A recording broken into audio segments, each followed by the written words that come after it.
Hello everyone, I'm asbestos attorney Justinian Lane, and today we're going to talk about how different industries used asbestos and the associated health risks to industrial workers.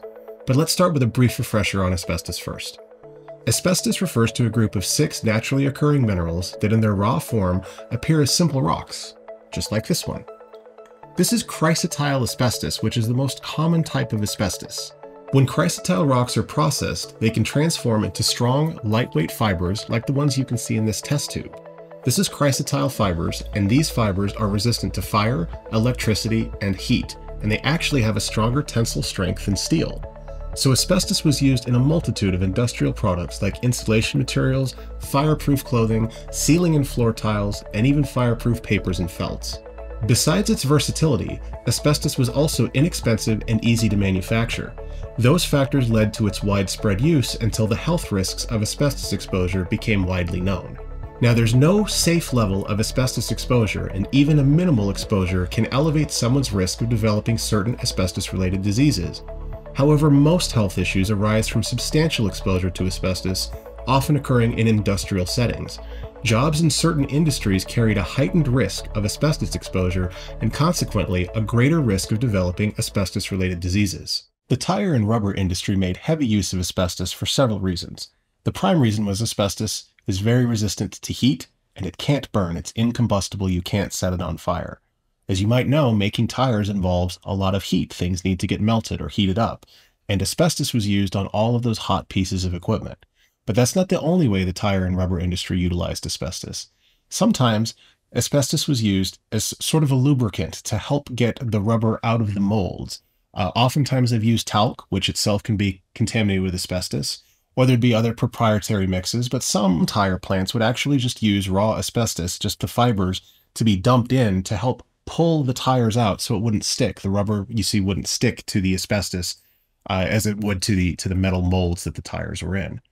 We've represented a number of people who worked for tire manufacturing companies, both with synthetic rubber and with real rubber, and they all recounted the stories of how much heat was involved, how many pipes were insulated with asbestos, and all of the large industrial pieces of high temperature equipment that are necessary to manufacture tire and rubber. So because of the necessity to asbestos in the 60s and 70s and 80s and before, that's why workers who worked in the tire and rubber industry are at risk of developing asbestos-related diseases. As I said before, asbestos exposure can cause a number of serious diseases. Before we talk about those diseases, let's view a medical animation illustrating how asbestos actually causes those diseases.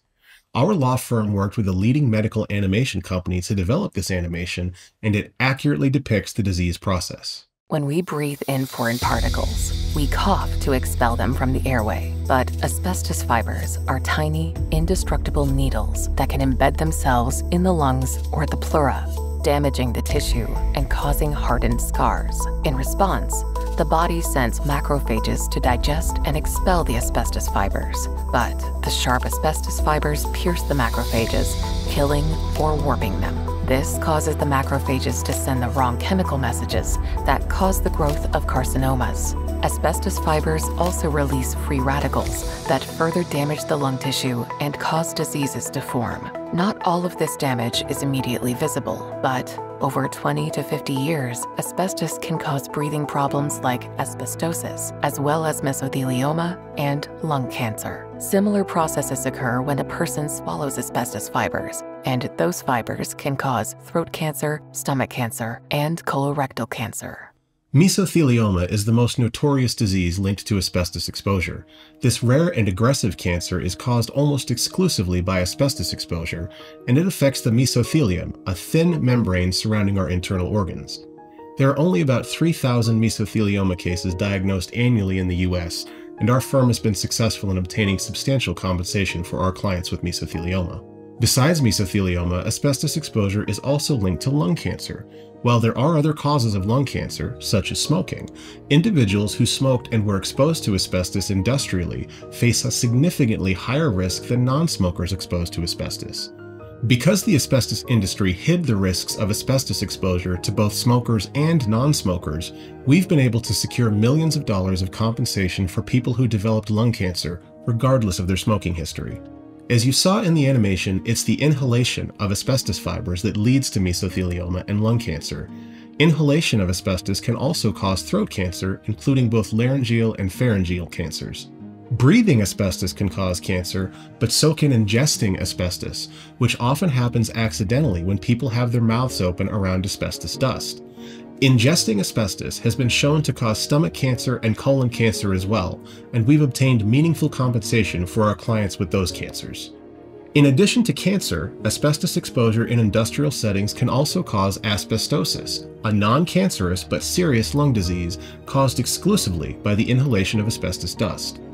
Asbestosis occurs when inhaled asbestos fibers permanently damage lung tissues that are needed to process oxygen. While asbestosis is rarely fatal today, it can be, and we've been privileged to represent a number of families who lost a loved one to asbestosis. As I said though, most cases of asbestosis are nowhere near fatal, but people with even mild cases of asbestosis are often entitled to compensation for their injuries. That's because the asbestos industry knew in the 1920s that their products caused asbestosis, but they concealed that information for decades. If you've been exposed to asbestos in an industrial setting and developed a related illness, we can help you in obtaining the compensation you're owed. We can obtain compensation for you from asbestos trusts, we can file an asbestos lawsuit on your behalf, and we can also assist you with collecting any disability benefits that you're entitled to. Let's talk a little more about those options. The primary focus of our law firm is obtaining compensation from the various asbestos trusts that were set up by the courts to compensate people who developed an asbestos-related disease. Right now, there are about 50 trusts that are accepting and paying claims. Obtaining settlements from the asbestos trust does not require filing a lawsuit, going to court, or being questioned by a hostile attorney. The majority of our clients receive settlements from multiple trusts, often dozens. Individuals with mesothelioma or a life-threatening cancer may see their first settlements within 60 days from retaining us, but our typical client begins receiving settlements after about 6 months. How much money a person receives from an asbestos trust depends in part upon how sick they are. The sicker a person is, the higher their settlements will be. Many of our clients are interested in suing the companies that exposed them to asbestos, and we can of course assist with that as well. Because every state has different laws regarding asbestos lawsuits, all I can give you in this video are some broad principles that apply in all 50 states. Asbestos lawsuits take longer than asbestos trust claims do, but settlements and verdicts can often exceed the amount of trust fund settlements. Some states allow an injured person to sue his or her employer for exposing them to asbestos, while others require the injured worker to file a workers' compensation claim, which we're also experienced in doing. Finally, our office can help with asbestos disability claims. There are 2 types of asbestos disability claims: Social Security disability claims and Veterans Administration disability claims. Eligibility for both types of claims are based upon whether a person's asbestos-related illness leaves them medically unable to work. And of course, Veterans Administration claims are only available to veterans. If you or someone in your family has developed an asbestos-related illness, the law only gives you a certain amount of time to seek compensation for your injuries. If you wait too long, you won't be able to. So please don't wait too long to contact me, or we may not be able to help. Thanks for watching, and I hope you'll consider giving us the opportunity to help you and your family.